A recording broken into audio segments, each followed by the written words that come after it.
What I wish I knew earlier in life. I was 22 when I thought I already knew everything.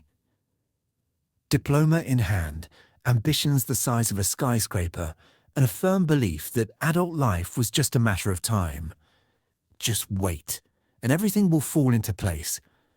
How wrong I was. Looking back now, I don't see failures. I see lessons I paid for with years of my life. And if someone had sat down beside me back then and said a few simple things, my life might have looked completely different. Not better or worse, just more intentional. Time is the only thing that never comes back. I spent hours on people who didn't value me. On relationships I should have let go of long before I did. On a job in downtown Chicago that was killing me from the inside, but paid just enough to keep me quiet.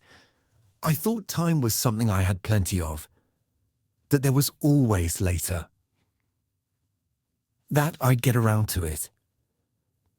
But later is the most dangerous word in the language. It sounds like a promise. It's actually a refusal.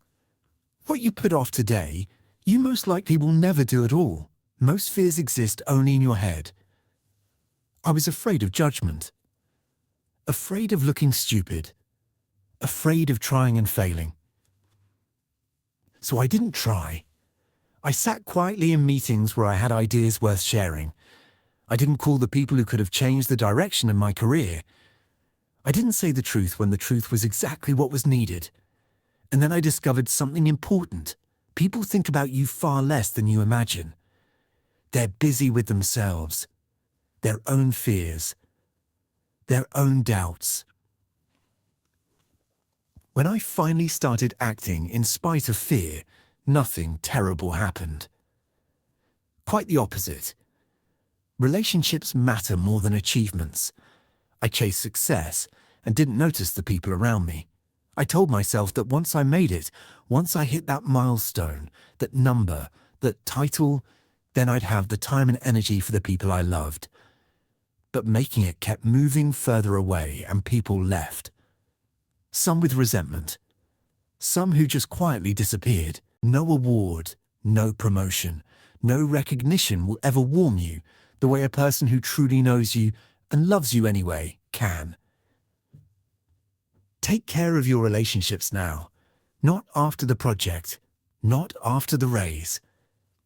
Now, your body is not a machine you can ignore until it breaks. I didn't sleep so I could get more done. I ate whatever was convenient because there was no time. I ignored the tightness in my chest and the headaches that had become background noise. I was young. I thought I could take it. But the body keeps score, quietly. For years. And then it sends the bill all at once. Sleep is not laziness. Movement is not a luxury. Taking care of yourself is not selfishness. It's the only way to do anything in this life at all. No one is coming to save you.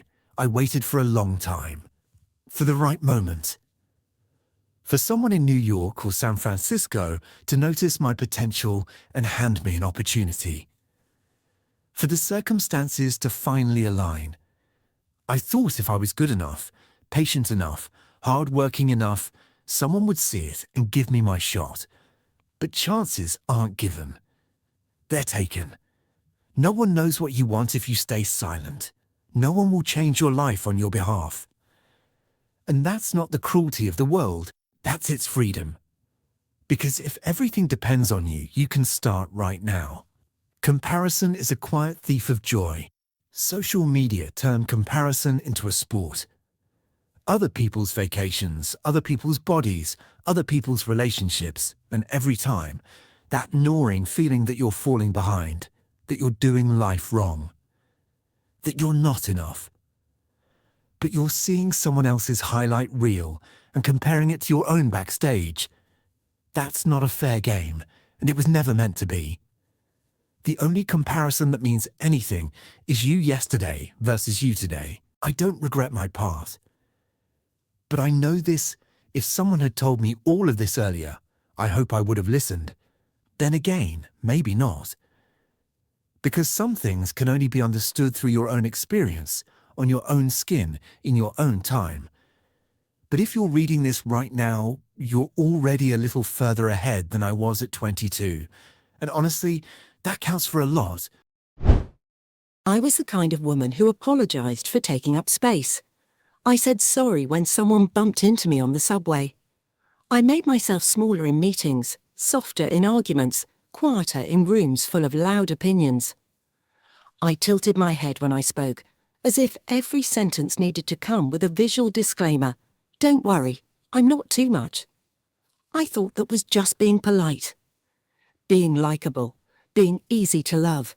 It took me until my mid-30s to understand that I wasn't being polite. I was disappearing. It started with small things, the way most erosions do. I let my manager in Boston take credit for my ideas in front of the entire department because I didn't want to seem difficult. I laughed at jokes I didn't find funny because the silence felt dangerous, like it might expose something uncomfortable about me. I agreed with opinions I disagreed with because contradicting people felt aggressive, and I had been taught, not explicitly, but in 1,000 subtle ways, that an agreeable woman was a valuable woman.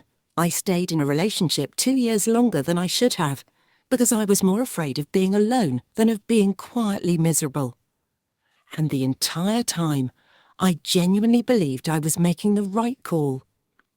I told myself I was being the bigger person, the patient one, the one who didn't make everything about herself. But what I was actually doing was teaching everyone around me exactly how little I expected to be given. And people, without even meaning to be cruel, will give you exactly what you seem to expect.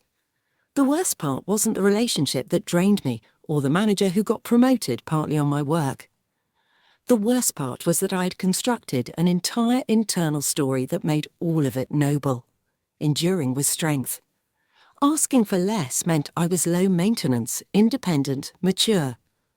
I had turned self-abandonment into a personality trait and called it a virtue, and no one around me disagreed, because I had surrounded myself with people who benefited from my smallness. The turning point came in the most ordinary way possible.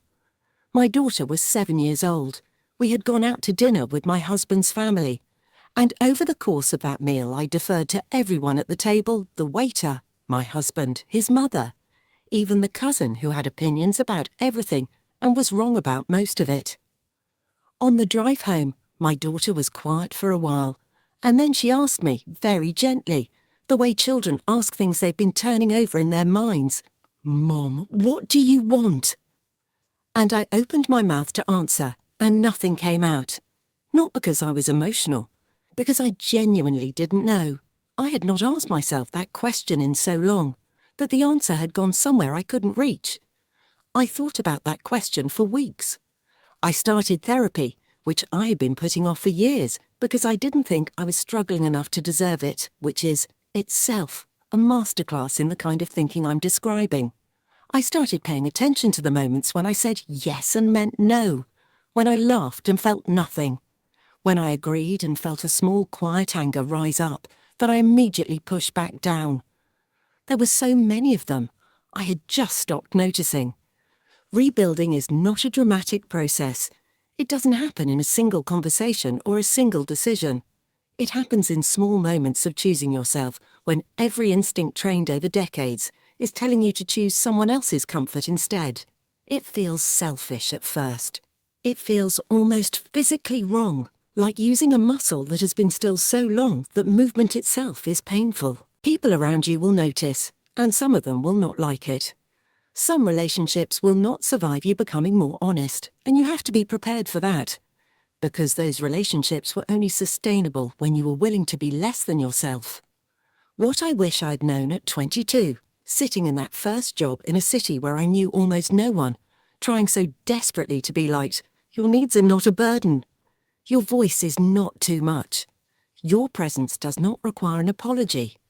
The people who are right for your life, at work, in love, in friendship, will not leave because you take up space. They will stay precisely because you do, and the ones who leave, they were only ever comfortable with the version of you that had learned to disappear. Let them go. You are not responsible for their comfort at the cost of your own existence. Stop apologizing for being here. Start taking up exactly as much space as you were always meant to occupy. My father wanted me to be an engineer. Not in a demanding, heavy-handed way. He never sat me down and issued an ultimatum. It was quieter than that, and in some ways harder to push back against.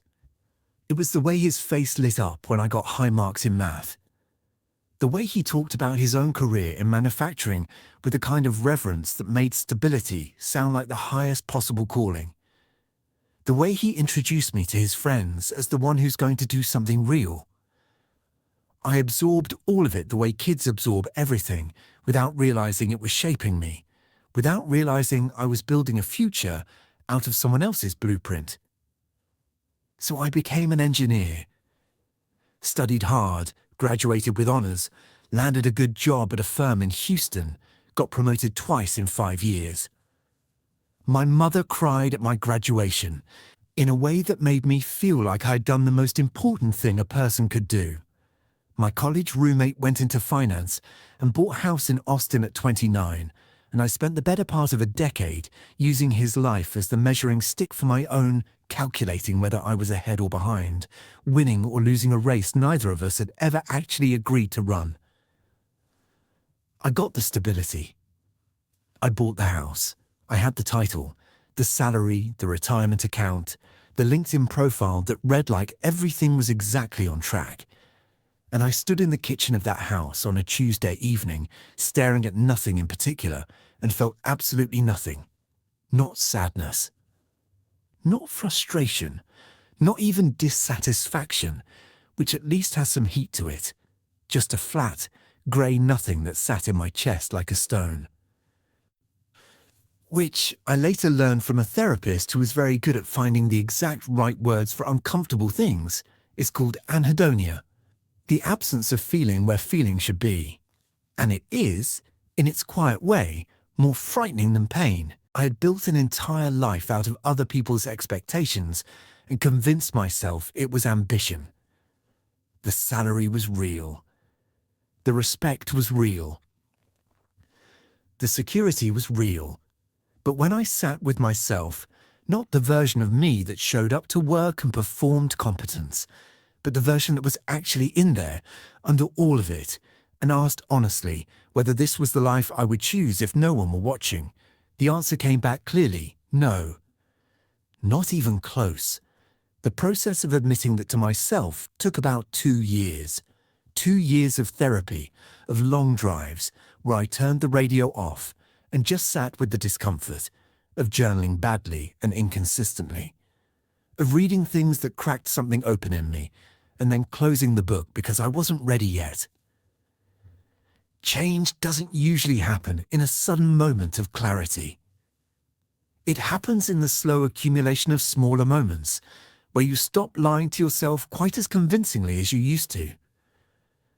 The hardest conversation I've ever had in my life was telling my father I was leaving engineering to teach high school math at a public school in Denver. We were sitting in his kitchen, the same kitchen where he had encouraged me, where the blueprint had been drawn, and I watched his face go through about 6 different expressions before settling on something I can only describe as careful.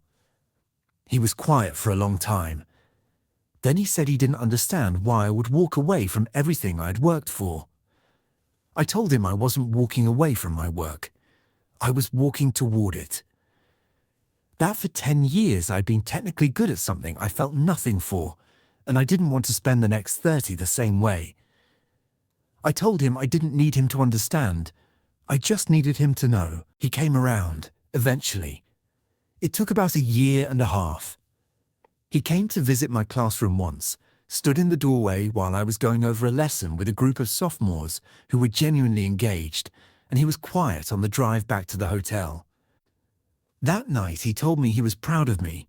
It was the first time he said it in a way that felt like it was about me, and not about the life he had imagined for me. That was 6 years ago. I make significantly less money. I drive a car with 200,000 miles on it. I don't have a portfolio my old colleagues would find impressive. But I know every one of my students by name. I know which ones are struggling at home, and which ones just need someone to tell them they're capable. I show up every morning, and I mean it. And when I watch something click in a kid's eyes, that specific moment when confusion becomes understanding, I feel something I genuinely never felt in a single one of my 10 years of engineering meetings. What I wish I had known when I was 18 and absorbing my father's hopes like they were my own sliced. A life built on approval is a life built on sand. It will hold for a while. It might hold for a long while. But it will not hold forever. And when it shifts, you will find yourself standing in a kitchen on a Tuesday evening with everything you were supposed to want, feeling nothing at all. Build your life on something you can stand on when no one is applauding. It is a harder foundation to find, but it is the only one that actually holds. Nobody tells you what grief actually feels like. They use words like waves and stages and healing process, and you nod along, because the words sound right and the people saying them mean well. You think you understand what you're being prepared for. You don't. Not really. Not until grief is yours, until it is sitting in your chest and following you into every room and waiting for you when you wake up in the morning, before you've even fully remembered why everything feels wrong. I lost my mother when I was 31. She was 58 years old, healthy and sharp and fully present in her life, and then she wasn't. A diagnosis in January, and she was gone by April. 4 months between the phone call that changed everything and the last morning. I sat beside her in a hospital room in Seattle, holding her hand while the machines did the breathing for her. 4 months is nothing. 4 months is a vacation. It is a semester. It is barely enough time to understand what is happening, let alone prepare for the world that comes after. For the first year, I functioned. That is the most accurate word for it. I functioned. I went to work. I answered emails. I made dinner, went to the grocery store, called my friends back when enough time had passed that ignoring them would have required an explanation. I smiled when the situation called for it. I answered, "I'm doing okay," so many times, with such practice, steadiness, that people stopped asking with concern and started asking out of habit. I thought I was coping. What I was actually doing was moving through my life without being present in it, which is a very different thing, and one that is easy to maintain for much longer than you'd expect before it catches up with you. What finally cracked me open was not a breakdown or a crisis. It was a cardboard box. 8 months after my mother died, I was going through the last of her things. The box I had been putting off because I knew it was the last one, and finishing it meant finishing something I wasn't ready to finish. Inside was a journal she had kept, on and off, for the last several years of her life. I almost didn't read it. It felt like a boundary. But her handwriting on the cover was so familiar, so completely and precisely her, that I opened it before I had fully decided to. She had written about her days, her observations, small things that had made her laugh. But scattered through it were other entries, quieter ones, more careful. She had written about regrets, not dramatic ones, not the kind of regrets that make for a tidy narrative about roads not taken. Small ones. A trip to Portugal she had been planning since her early 40s and kept postponing because there was always something more pressing first. A close friend she had drifted from after a misunderstanding that had never been properly resolved, and then too much time had passed, and then calling felt strange, and then more years went by, and then the friend moved away, and now she didn't even know how to find her.